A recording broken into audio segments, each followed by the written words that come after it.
शाम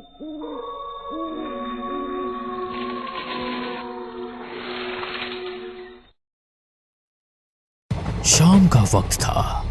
कस्बे से दूर बसे पुराने गांव भैरवपुर की गलियां हर रोज की तरह सुनसान हो चुकी थी।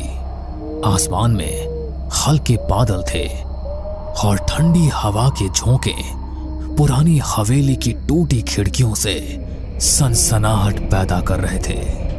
गांव के लोग इस हवेली के पास से भी नहीं गुजरते थे। कहते हैं यहां अजीब अजीब आहटें सुनाई देती है, जैसे कोई अनदेखा इंसान आस पास घूम रहा हो। रीना अपने दोस्तों के साथ गांव घूमने आई थी। सबने मजाक मजाक में कहा, चल रीना, तू तो बहुत बहादुर बनती है। अगर सच में हिम्मत है तो फिर हवेली के अंदर चल। मुझे किससे डर लगेगा? भूत वूत जैसी कोई चीज नहीं होती।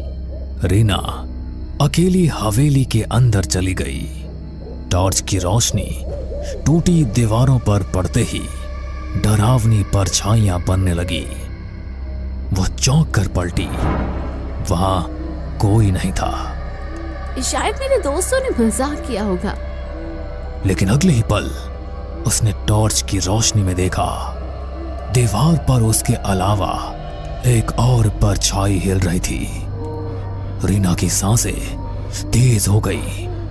उसने धीरे से पुकारा, कौन है वहां? पर कोई जवाब नहीं मिला। बस धीरे धीरे कदमों की आहट पास आने लगी। वो भागकर बाहर निकली। दोस्त हंस पड़े। क्या हुआ? रंग उड़ गया चेहरे से? रीना कांपती आवाज में बोली, नहीं, अंदर कोई था। दोस्तों ने मजाक उड़ा दिया। लेकिन उस दिन के बाद से रीना के साथ अजीब घटनाएं होने लगी। कभी रात में उसके कमरे में किसी के चलने की आवाज आती, कभी शीशे में उसके पीछे कोई धुंधली परछाई दिखाई देती। गांव का नाई रघु रोज रात को देर तक दुकान बंद करता। एक दिन जब वह तालाब के किनारे से घर जा रहा था तो उसे लगा कोई उसके पीछे पीछे चल रहा है। कौन है बे? सामने आ! पर कोई जवाब नहीं। वो तेज कदमों से चलने लगा, लेकिन नाहट भी उतनी ही तेज हो गई। अचानक उसके सामने एक सफेद साया खड़ा हो गया। आंखें गहरी हरी चमक रही थी। रघु, तेरा समय आ गया है, तू बच नहीं पाएगा। रघु जोर से चिल्लाया और भाग खड़ा हुआ। अगले दिन गांव वालों ने देखा रघु पागल सा हो गया था। वो बार बार कहता, आहट मुझे ले जाएगी, आहट मुझे ले जाएगी।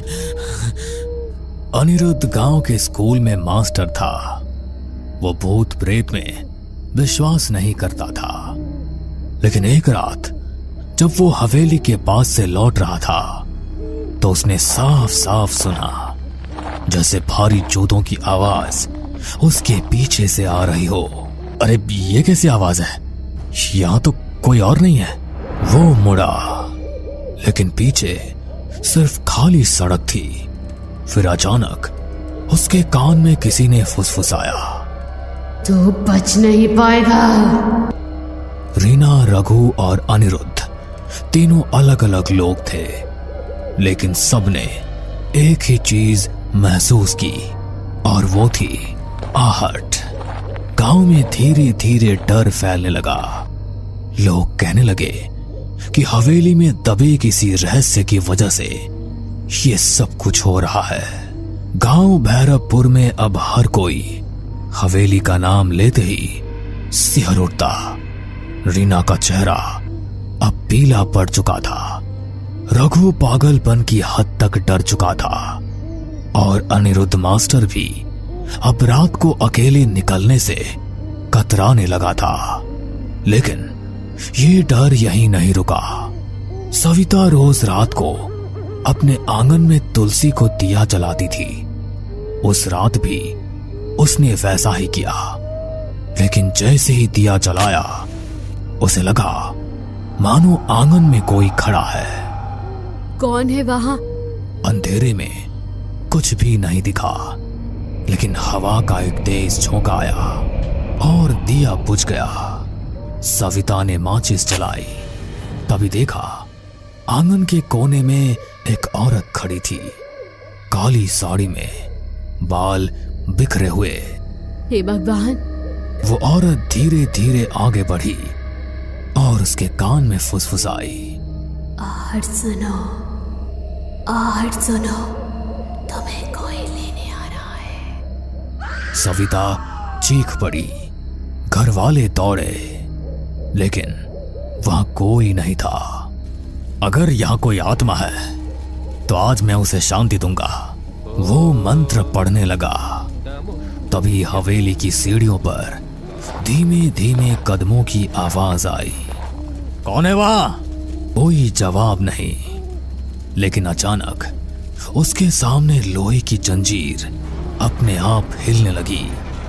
मोहन घबरा गया, लेकिन हिम्मत करके मंत्र पढ़ता रहा। तभी दीवार पर खून से लिखा उभर आया, आहट से बचना नामुमकिन है।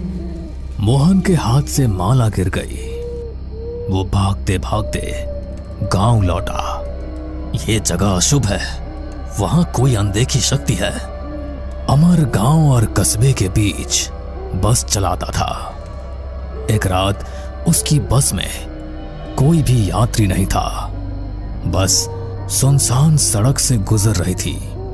अचानक उसने देखा बस की पिछली सीट पर कोई बैठा है।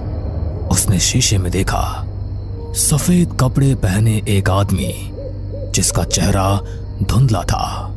अरे कौन है? टिकट तो लो। कोई जवाब नहीं। अमर बस रोककर पीछे गया। सीट खाली थी। वो लौटकर ड्राइवर सीट पर बैठा। तभी उसके कान में आवाज आई, बस चलते रहो, आखिरी मंजिल तो मेरे पास है। अमर की हालत खराब हो गई। उस दिन के बाद उसने रात में बस चलाना ही छोड़ दिया। गांव वालों की दहशत सुनकर पुलिस ने जांच के लिए डीसीपी अरविंद को भेजा। अरविंद बहुत तर्कसंगत इंसान था। भूत प्रेत की बातों पर हंसता रहता था। अरे ये सब अंधविश्वास है, मैं खुद हवेली जाऊंगा और देखूंगा। रात को वो टॉर्च लेकर हवेली पहुंचा। दीवारें खंडहर हो चुकी थी, लेकिन अचानक सीढ़ियों पर भारी कदमों की आहट गूंजी। रुको, कौन है वहां? उसने टॉर्च जलाई।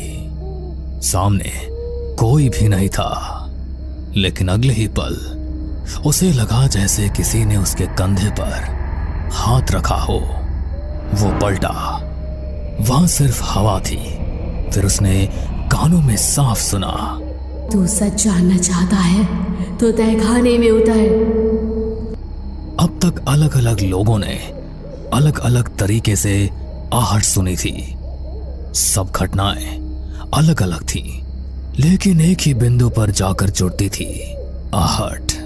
मुझे लगता है हवेली में कुछ राज छिपा है। जब तक पता नहीं चलेगा, ये सब हमें चैन से नहीं जीने देंगे। अरे तू पागल हो गई है क्या? तू फिर से वहां जाना चाहती है?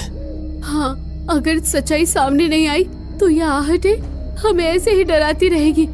गांव भैरवपुर अब दहशत का पर्याय बन चुका था। लोग रात को घर से बाहर निकलना बंद कर चुके थे। हर कोई वही सुनता, धीमे कदमों की आहट। रीना का डर अब जिज्ञासा में बदल चुका था। उसने तय किया कि वो हवेली के तहखाने तक जाएगी, लेकिन अकेले जाना मुमकिन नहीं था। उसने अंकित, मास्टर अनिरुद्ध और पुलिस अधिकारी अरविंद से मदद मांगी। हमें सच का पता लगाना होगा, वरना ये आहटें हमें जिंदा खा जाएंगी। ठीक है, मैं पुलिस वाला हूँ, पीछे हटना मेरे बस का नहीं। चलो आज रात तहखाने में उतरते हैं। रात के 12 बजे चारों लोग हवेली पहुंचे। अंदर सन्नाटा ऐसा था कि अपने दिल की धड़कन तक सुनाई दे रही थी। अचानक सीढ़ियों पर वही आवाज गूंजी। रीना का हाथ कांपने लगा। अरे डर मत, हम सब साथ हैं ना, सब लोग तहखाने की तरफ चलो। हवेली के पीछे एक पुराना लोहे का दरवाजा था जिस पर जंग लगी थी। अरविंद ने जोर से धक्का दिया। दरवाजा चरमराते हुए खुला और बदबू का एक तेज झोंका आया। सीढ़ियां नीचे अंधेरे में उतर रही थी। चारों लोग नीचे उतरे। तहखाना ठंडा और सीलन भरा था। दीवारों पर काई जमी थी और बीचों बीच एक टूटी चौकी रखी थी।